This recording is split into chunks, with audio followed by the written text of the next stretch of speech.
General Zia کے house ADC پیر محمد، ادھیڑ عمر لیکن جواں ہمت پیر محمد آرمی ہاؤس کی زندہ تاریخ کا درجہ رکھتا ہے۔ وہ 1950 سے 1988 تک جنرل ضیاء کا معتمد رہا، ان کی جلوتوں ان کی خلوتوں کا ساتھی۔ اس نے کیپٹن ضیاء کو صدر ضیاء بنتے دیکھا۔ اس کا سینہ یادوں کا خزینہ ہے، وہ اس خزینے کو چھپا چھپا کے رکھتا ہے۔ کم لوگوں کو اس تک رسائی کا موقع ملتا ہے، لیکن ایک بار صاحب کا تذکرہ چل نکلے تو عشق کے دریچے کھل جاتے ہیں اور بہار آفری ہواؤں سے فضا مہکنے لگتی ہے۔ مجھ سے کیا پوچھیں گے، وہ تو اپنے عہد کا ولی تھا۔ میرا ایمان ہے اسے قتل کرنے والے اس دنیا میں بھی ذلیل و خوار ہوں گے اور ان کی عاقبت بھی عبرتناک ہوگی۔ وہ اللہ کا نیک بندہ تھا، اللہ اس کے قاتلوں کو کبھی معاف نہیں کرے گا۔ میں نے تو 38 سالوں میں ایک ہی بندے کو دیکھا ہے۔ 1950 میں جب میری اس سے پہلی ملاقات ہوئی تو وہ ایک نوجوان کپتان تھا، اور 17 اگست کی صبح آرمی ہاؤس کے برآمدے میں جس شخص کو میں نے آخری بار سلام کیا وہ پاکستان کا صدر تھا۔ لیکن میں نے 1950 کے کپتان اور 1988 کے صدر میں کوئی فرق نہیں دیکھا۔ وہ بھی محمد ضیاء تھا، میس میں شراب کباب سے دور رہنے والا، نمازی، تہجد گزار، روزے کا پابند، خدا ترس، ماتحتوں سے اچھا سلوک کرنے والا۔ اور یہ بھی محمد ضیاء تھا، پرہیزگار، نماز روزے کا پابند، باقاعدگی سے تہجد پڑھنے والا، خدا سے ڈرنے والا، چھوٹوں سے محبت اور شفقت کرنے والا۔ سچی بات ہے کہ میں نے صاحب کے معمول میں کوئی فرق نہیں دیکھا، ایک بال برابر بھی نہیں۔ صبح 3-4 بجے پہلے تہجد اور پھر فجر کی نماز پڑھتے، اس کے بعد سو جاتے۔ 7:30 بجے 8 بجے کے لگ بھگ پھر جاگتے، وضو کر کے 2 نفل ادا کرتے، پھر ڈرائنگ روم میں آ جاتے اور تلاوت کلام پاک کرتے۔ عام طور پر پون گھنٹے کے قریب تلاوت کیا کرتے۔ تلاوت کے بعد اونچی آواز میں دعا مانگا کرتے۔ اس کے بعد میں اخبارات ان کے سامنے رکھ دیتا۔ نوائے وقت، جنگ، مسلم، پاکستان ٹائم، پنڈی سے نکلنے والے یہ بڑے بڑے اخبارات وہ خود دیکھتے، بعض خبروں پر نشان بھی لگاتے۔ کئی لوگ اپنے مسائل اور مشکلات کے بارے میں شکایتیں لکھتے اور اخبارات کے ذریعے صدر سے داد رسی کی اپیل کرتے۔ صدر ان شکایات کا نوٹس لیتے، وہیں بیٹھے بیٹھے متعلقہ افسروں سے فون پر بات کرتے، ہدایت دیتے یا انکوائری کراتے۔ اس وقت وہ چائے کی ایک پیالی پیتے، پھر اٹھ کر اسٹڈی روم میں چلے جاتے۔ 10-15 منٹ میں کپڑے وغیرہ بدل کے تیار ہو جاتے۔ اس کے بعد وہ بہت ہی ہلکا ناشتہ کرتے، آدھا ٹوسٹ، 1 چمچ شہد اور 1 پیالی دودھ یا چائے۔ وہ کھانے پینے میں بالکل تکلف نہیں کرتے تھے۔ اتنے میں ان کا اسٹاف پہنچ جاتا، وہ نکل کر برآمدے میں آ جاتے، میں قریب ہی کھڑا رہتا۔ 9 بجے کے لگ بھگ وہ اپنے دفتر روانہ ہو جاتے تھے، وہیں سے مغرب کے قریب واپس آ جاتے۔ اگر ذرا جلدی آ جاتے تو گولف کھیلنے چلے جاتے، ورنہ نہیں۔ مغرب کی نماز پڑھنے کے بعد لوگوں سے ملاقاتیں شروع ہو جاتی۔ یہ ملاقاتیں عام طور پر 9:30-10 بجے تک جاری رہتی۔ اس کے بعد گھر والوں سے ملتے، ان کے ساتھ کھانا کھاتے، کھانے سے فارغ ہو کر عشاء کی نماز پڑھتے۔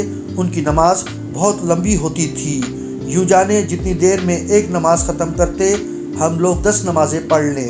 نماز کے دوران وہ ہر فکر، ہر پریشانی کو بھول جاتے، چاہے کوئی بڑے سے بڑا مہمان آیا ہو یا ضرور سے ضروری کام ہو۔ عشاء کی نماز سے فارغ ہو کر ڈرائنگ روم یا اسٹڈی میں آ جاتے اور سرکاری فائلوں پر کام کرتے رہتے۔ عام طور پر 1:30-2 بج جاتے تھے۔ پھر وہ اٹھ کر شیو وغیرہ بناتے، غسل کرتے، تہجد پڑھتے۔ اتنے میں فجر کی نماز کا وقت ہو جاتا۔ فجر پڑھ کے تھوڑی دیر کے لیے سو جاتے۔ ان کی مکمل نیند 3-4 گھنٹوں سے زیادہ نہیں ہوتی تھی۔ دن کا کھانا کہاں کھاتے تھے، بس دفتر میں چائے پی لیتے تھے، میں نے 38 سالوں میں انہیں دن کا کھانا کھاتے یا سوتے نہیں دیکھا۔ البتہ جمعے کے دن یا چھٹی کی وجہ سے وہ دوپہر کے وقت گھر والوں کے ساتھ کھانے میں شریک ہو جاتے تھے۔ اگرچہ میرا اور ان کا ساتھ بہت پرانا تھا، لیکن آرمی ہاؤس میں 1976 میں آیا جب وہ CNC تھے۔ اس وقت کیپٹن یوسف یہاں ہاؤس ADC تھے۔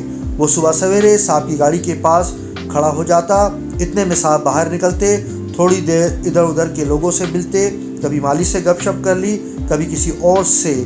کیپٹن یوسف گاڑی کا دروازہ کھولے کھڑا رہتا، صاحب گاڑی میں بیٹھتے اور وہ دروازہ بند کرتا۔ صاحب کی گاڑی روانہ ہو جاتی تو وہ سلام کرتا۔ یوسف پینشن پر چلا گیا تو ہاؤس ADC کی ذمہ داری میرے سر پر آ پڑی۔ میں نے جو کچھ دیکھا تھا اس پر عمل شروع کر دیا۔ صاحب کی گاڑی کا دروازہ کھول کر کھڑا ہو جاتا، صاحب نکلتے، لوگوں سے دعا سلام کرتے، گاڑی میں بیٹھتے، میں دروازہ بند کرتا، گاڑی چلتی تو انہیں سلام کرتا۔ کوئی ہفتے بھر یہی معمول رہا۔ ایک دن صاحب اندر سے نکلے، میں نے لپک کر گاڑی کا دروازہ کھولا اور مستعد کھڑا ہو گیا۔ صاحب کسی سے دعا سلام کیے بغیر سیدھے میرے پاس آئے، مجھے بازو سے پکڑ کر ایک طرف لے گئے۔ میں گھبرا گیا، نہ جانے کیا غلطی ہوئی ہے۔ ایک کونے میں لے جا کر کہنے لگے، پیر محمد تمہارا اور کوئی کام نہیں ہے؟ میں نے کہا، جی کوئی غلطی ہو گئی مجھ سے؟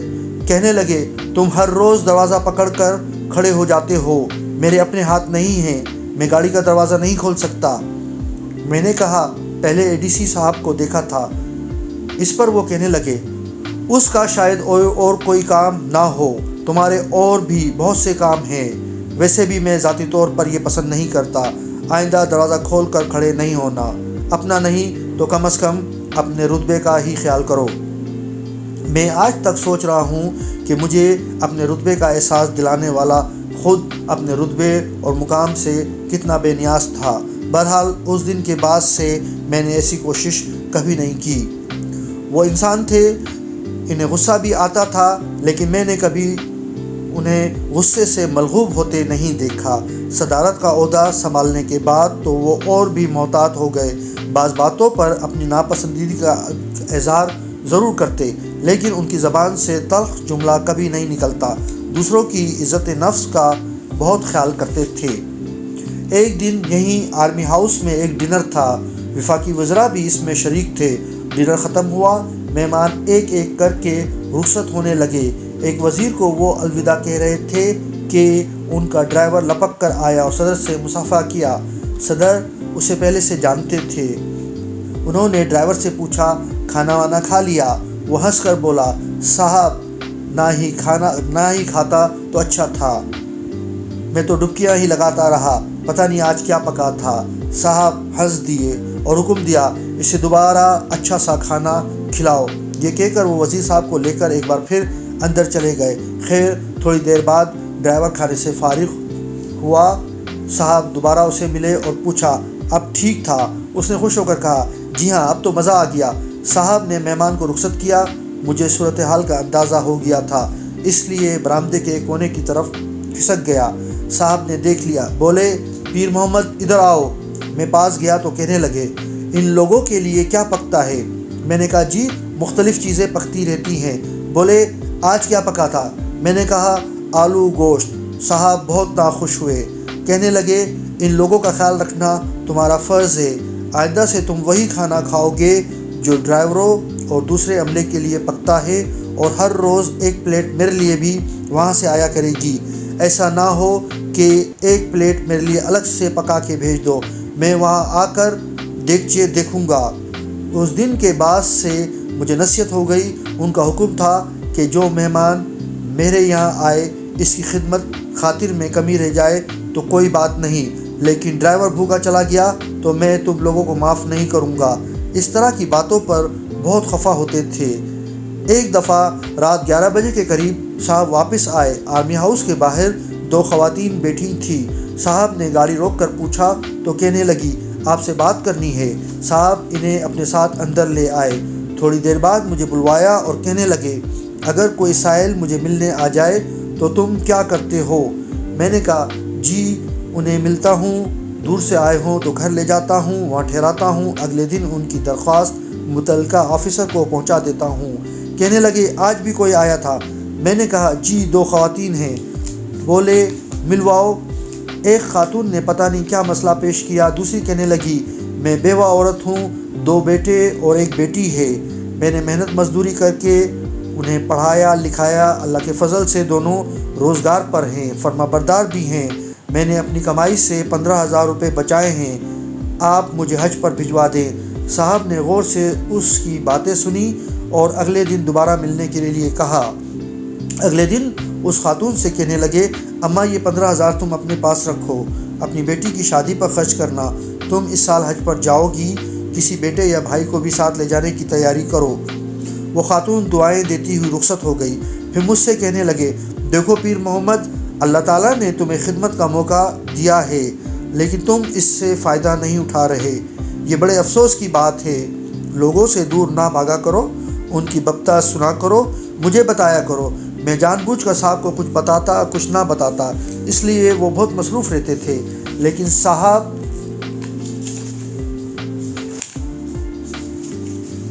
ہمیشہ ناراض ہوتے رہتے کہ مجھے کیوں نہیں بتایا۔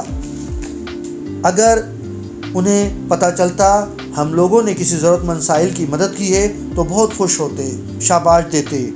آرمی ہاؤس کے مین گیٹ کے بالکل سامنے سڑک کی دوسری طرف میرا کوارٹر ہے۔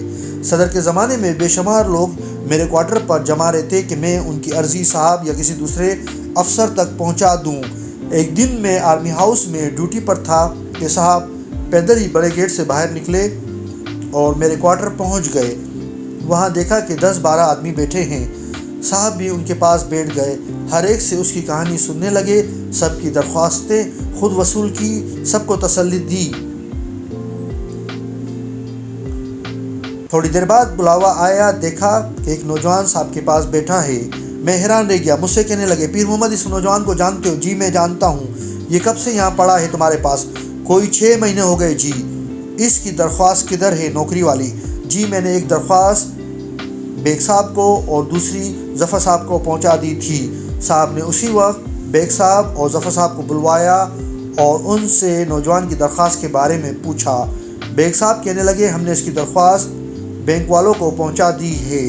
ظفر نے بھی کوئی ایسی ہی بات کہی۔ وہ دونوں چلے گئے تو صاحب نے اسلام آباد کے قومی ادارہ صحت کے ڈائریکٹر برنی سے فون ملایا اور کہنے لگے برنی صاحب ایک MSc نوجوان کے لیے کوئی جگہ نکل سکتی ہے آپ کے پاس؟ اس طرح کی 2-4 باتیں ہوئی۔ پھر صاحب نے اس نوجوان سے کہا کہ تم کل اسلام آباد قومی ادارہ صحت چلے جاؤ۔ اگلے ہی دن اسے وہاں گریڈ 17 کی ملازمت مل گئی۔ اس شام بھی صاحب بہت خفا ہوئے تھے۔ مجھے ایک الگ کمرے میں لے گئے، کہنے لگے تم بیگ کے ملازم ہو؟ میں نے کہا نہیں۔ پھر بولے تم ظفر کے ملازم ہو؟ میں نے کہا نہیں، میں تو آپ کا ذاتی خادم ہوں۔ کہنے لگے پھر کیا بات ہے، مجھ سے شرماتے ہو، ڈرتے ہو مجھ سے بات کرتے ہوئے؟ میں نے کہا آپ بہت مصروف رہتے ہیں، پورے ملک کی ذمہ داری آپ کے کندھوں پر ہے، بے شمار پریشانیاں ہوتی ہیں، میں کچھ بتانا چاہتا ہوں تو آپ کی حالت پر رحم آ جاتا ہے۔ صاحب بولے تمہیں ملک کے صدر پر رحم آ جاتا ہے مگر ایک ضرورت مند غریب سائل کی حالت پر رحم نہیں آتا۔ آج کے بعد ایسا ہوا تو میں تمہیں چھوڑوں گا نہیں۔ صاحب کا غصہ ذرا کم ہوا تو کہنے لگے یہ اتنے سارے لوگ جو تمہارے کوارٹر پر جمع ہوتے ہیں انہیں کھانا کیا کھلاتے ہو؟ میں نے کہا جی گھر میں جو دال ساگ پکتا ہے کھلا دیتا ہوں۔ پھر کہنے لگے یہ لوگ سوتے کہاں ہیں؟ میں نے بتایا کہ ایک کمرہ خالی کرا رکھا ہے، نیچے دری پڑی ہے، وہیں سو جاتے ہیں۔ صاحب نے اسی دن حکم دیا کہ وہاں ایک بڑا کمرہ بنایا جائے، چارپائیاں اور بستر ڈالے جائیں، دور سے آنے والے سائل کو کوئی پریشانی نہیں ہونی چاہیے۔ صاحب نے ان لوگوں کو کھلانے پلانے کے لیے مجھے ماہانہ ایک خاص رقم دینے کا بھی حکم دیا۔ صاحب اپنے MS اور دوسرے افسروں سے بھی یہی کہتے رہتے تھے آدمیوں سے نہ بھاگا کرو، میری اپنی مجبوریاں ہیں، آپ لوگ انہیں ملا کریں، ان کا دکھ سکھ بانٹا کریں، بعض اوقات تسلی کے 2 بول ہی کافی ہوتے ہیں۔ یہ لوگ جھوٹ بولتے ہیں، خود منافق ہیں اور دوسروں کو بھی ایسا سمجھتے ہیں۔ میں تو صاحب کو کپتانی کے زمانے سے جانتا ہوں، ان کی رگ رگ میں اسلام بھرا ہوا تھا۔ انہوں نے جوانی کے زمانے سے کوئی نماز نہیں چھوڑی، تہجد کا سلسلہ کبھی نہ ٹوٹنے دیا، تلاوت کلام پاک میں کبھی ناغہ نہ ہوا۔ دیکھیں، صاحب سے پہلے بھی یہاں CNC رہتے تھے، آرمی ہاؤس میں، بس ایک چبوترا سا ہوتا تھا جہاں کچھ فوجی یا سنتری وغیرہ نماز پڑھ لیتے تھے۔ صاحب نے CNC بننے کے بعد آرمی ہاؤس کا دورہ کیا تو 2 حکم دیے، ایک چھوٹی سی مسجد بنانے کا، دوسرے گارڈ روم کو کھلا کرنے کا۔ گارڈ روم بہت تنگ تھا، باتھ روم وغیرہ کی پریشانی تھی۔ صاحب نے ان لوگوں کے لیے بہت کام کیا۔ جب چھوٹی سی مسجد بن گئی تو صاحب کی وجہ سے سارا عملہ نمازی ہو گیا۔ پھر اس مسجد کو شہید کر کے یہاں ایک خوبصورت اور بڑی مسجد بنائی گئی۔ صاحب نے COS بننے کے بعد یونٹوں کے مولوی صاحبان کے لیے خصوصی مراعات اور سہولتوں کا اعلان کیا، ان کے لیے ضابطے بنوائے، انہیں گزیٹڈ افسر کا درجہ دلوایا، سارے ملک میں علماء کرام اور مشائخ کا مرتبہ بڑھایا۔ پہلی بار سڑک کے ذریعے حج کے لیے فوجی قافلے روانہ کیے، ان کے آتے ہی فوجی میسوں میں شراب ممنوع ہو گئی، نماز کا حکم صادر ہوا۔ انہوں نے ہی یہ حکم دیا کہ جس طرح بیوی اور بچے فیملی کا حصہ ہیں، اسی طرح ماں اور باپ بھی فیملی کا حصہ ہیں۔ چنانچہ بیوی بچوں کے ساتھ ساتھ سرکاری ملازموں کے ماں باپ کو بھی طبی سہولتیں دی گئی۔ صاحب نے اپنی توفیق کے مطابق اسلام کی بہت خدمت کی۔ صاحب کو اپنے اللہ پر جتنا یقین تھا شاید ہی کسی دوسرے انسان کو ہو۔ اسی یقین کے ہتھیار سے انہوں نے افغانستان سے روس کو نکالا۔ ان کی آرزو تھی کہ میں آزاد کابل اور آزاد سری نگر کی جامع مساجد میں نماز جمعہ ادا کروں۔ وہ تو دین کے مجاہد تھے، صدر تو وہ اب بنے۔ میں آپ کو ان کی کرنیلی کے زمانے کا ایک واقعہ سناتا ہوں۔ وہ 22 کیولری کے کمانڈر تھے۔ میں اس وقت 22 کیولری میں دفعہ تھا۔ ایک دن مظفر گڑھ کے قریب ہماری ایکسرسائز تھی۔ جمعے کا دن آ گیا۔ صاحب نے دیکھا کہ قریب ہی ایک گاؤں ہے جہاں مسجد تو ہے لیکن جمعہ نہیں ہوتا۔ یونٹ کا سینئر سردار معاذ اللہ خان کرنل صاحب کے بہت قریب تھا۔ وہ ان کا بہت ہی وفادار ساتھی تھا۔ کرنل ضیاءالحق نے معاذ اللہ خان کو بلایا اور کہا، معاذ اللہ خان، نماز جمعہ ضرور پڑھنی ہے، کہیں سے مولوی صاحب کا انتظام کرو۔ معاذ اللہ خان نے سلوٹ کیا، جیپ لی اور نکل گیا۔ اچانک ایک جگہ ندی کے کنارے 5 آدمی بیٹھے نظر آئے۔ ان 5 کی داڑھیاں تھیں۔ معاذ اللہ خان جیپ روک کر ان کے پاس گیا اور مدعا بیان کیا۔ وہ واقعی مولوی صاحبان تھے، سب کا تعلق تبلیغی جماعت سے تھا اور شاید تبلیغی دورے پر تھے۔ سردار معاذ اللہ خان کی بات سن کر حیرت میں ڈوب گئے۔ ان کے ساتھیوں نے ماجرا پوچھا تو بولے، میں حیران اس بات پر ہوں کہ رات میں نے خواب میں کرنل ضیاءالحق کے ساتھ جمعے کی نماز پڑھی۔ معاذ اللہ خان ان سب لوگوں کو بٹھا کر اپنے ساتھ لے آیا۔ اس دن گاؤں کی مسجد میں پہلی بار جمعے کی نماز پڑھی گئی۔ 22 کیولری کے تمام جوان اور ان کا کمانڈر اس نماز میں شریک تھے۔ اس کے بعد سے آج تک وہاں جمعے کی نماز ہو رہی ہے۔ کرنیلی ہی کے زمانے کی بات ہے۔ ان دنوں وہ فورٹ کالونی ملتان میں رہ رہے تھے۔ وہاں ایک چھوٹی سی مسجد تھی۔ صاحب نے اسے باقی لوگوں اور MES کی مدد سے بہت خوبصورت مسجد میں تبدیل کر دیا۔ مجھے اچھی طرح یاد ہے کہ ہر جمعے کو 22 کیولری کے جوان اور صاحب خود مسجد کی صفائی کرتے اور شیشے کی طرح چمکا دیتے۔ میں نے خود صاحب کو فرش اور دیواریں دھوتے دیکھا۔ آج وہ مسجد ملتان کی چند اچھی اور آباد مسجدوں میں شمار ہوتی ہے۔ جب صاحب صدر بنے تو انہوں نے اس مسجد کے مولوی صاحب اور ان کی اہلیہ کو حج کے لیے بھجوایا تھا۔